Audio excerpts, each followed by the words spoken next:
Okay, hello everybody. Welcome to Korean Atlanta Mentorship. And in this video, we're going to talk about real estate investing, which is a subject that we like to talk about because they're saying that 90% of the millionaires out there made it through their wealth through real estate. So that's what we're going to do too, or we hope to do. Okay, so one of the things that's really important is to understand how to avoid rookie mistakes, right? And there are tons of rookies out there because what happens is they save 20% for a down payment, buy a property, and because of I think a lot of social media that makes it seem like real estate investing is really easy. It's kind of easy, but it's not, right? It's like you just have to do basic things and then you can be successful. And so I'm just going to kind of go over the saying that the best deal you ever do is the one that you'll walk away from. So what happens with a lot of real estate investor rookies is that somebody offers them a property. It's not really that good of a deal, but because they're just so excited to buy a property, they'll pay for it at a price which doesn't make sense. Whereas in a more advanced or even intermediate investor, they'll probably look at like maybe 30 to 40 viable deals before they pick one, right? So there's a lot of deal review that you'll have to do, and you just have to kind of do it over and over and over again. And just doing a plug for our group, we distribute classes by experts about how to kind of do a real estate deal analysis and avoid the mistakes of rookies as part of our curriculum. And so one of the things that we teach in order for you to get a good deal is you have to find a lead, someone who's distressed, and B, you have to find, get it at a discount, right? So there's a saying that if you at the real at with real estate, you make money at the buy. You don't make money when you somehow overpay and magically hold and sell it. Although real estate is forgiving as an investment in the long term. So when I first started in real estate, I try to find deals, and I got frustrated because maybe I talked to a couple of home sellers and it wasn't what I was looking for. And what I realized at the time is, I had to set my expectations that I'm going to have to talk to many, many, many people before I find a good deal, which would be my payday, right? And one of the reasons why it was a great learning experiment for me to do that when I didn't have any money is because the biggest benefit of not having money is that it prevents you from doing bad deals. So let's say I'm like a doctor or a lawyer or whatever. I'm in a tech worker and I have a high paying, maybe six-figure job. And because, I want to invest in real estate, but I've spent most of my time doing medicine, doing law, or doing tech work. I just think if I just buy any old property because I didn't take the effort to study and give respect that there's a field of study to real estate investing, I just decided to buy any old property and hope that everything would be okay, right? And that's not okay when it comes to real estate investing because it's better to do no deals in real estate investing than to do one bad deal, right?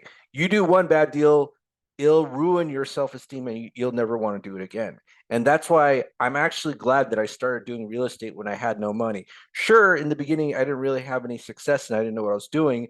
But me going out there, sending letters to potential sellers, having them call me, walk through their house, just kind of do a deal analysis, that was so helpful for me to figure out what kind of deals that I'm looking for. You dip your toe in the water and then you figure it out. But a lot of people sometimes when they have money, they'll just buy any old property just because they're excited. And so the reason I'm talking to you about this is because today I just had a conversation with a friend I haven't talked to in a while, and this friend told me that they were going to buy a property in a big city, a triplex, for an insane amount of money that I would never buy it for. This person didn't even know, and of course I didn't tell this person that that they were buying it for a lot of money. So I'm being a little vague of who this person is. But I was just I was just like listening, but in my mind I was thinking like, whoa, that's a lot of money. That's a lot of money.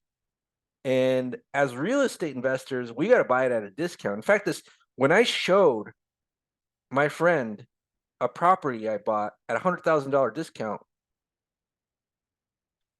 my friend didn't even know it was possible. It was like, what? $100,000 discount? I was like, yeah, because you make money when you buy. And so what's happening is that my friend is going to close on the property, I think next week. I didn't say anything of whether it's good or not. I just said good luck, right? But in my mind, I'm a little worried, a little bit, although I'm not sharing, I don't like to spread negative energy, and I'll tell you why. So basically, it's a triplex, and I kind of just did a quick reverse engineering, but it's in a big city, and my friend would get about 5,500 a month in rent, and said that the mortgage was about 4,400 something. Now, given that mortgage rates, we'll just assume it's 7%, probably higher.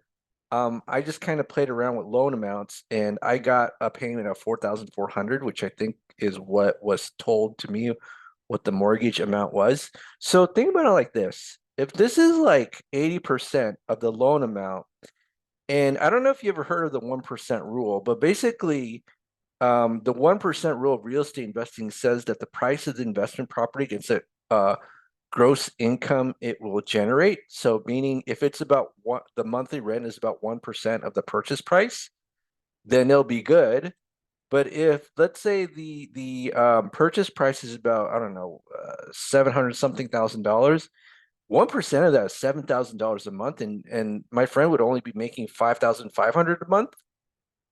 If you include the mortgage payment, all the expenses and everything, I feel like as a landlord, ooh, I think we'd be losing money. And not only that, you'd have to consider what if the tenants doesn't pay, and if you have a building or a house in a major city that's tenant friendly, and the city that where my friend is going to buy is in a major city, um, is tenant friendly, it would take 90 days to evict a tenant in that city.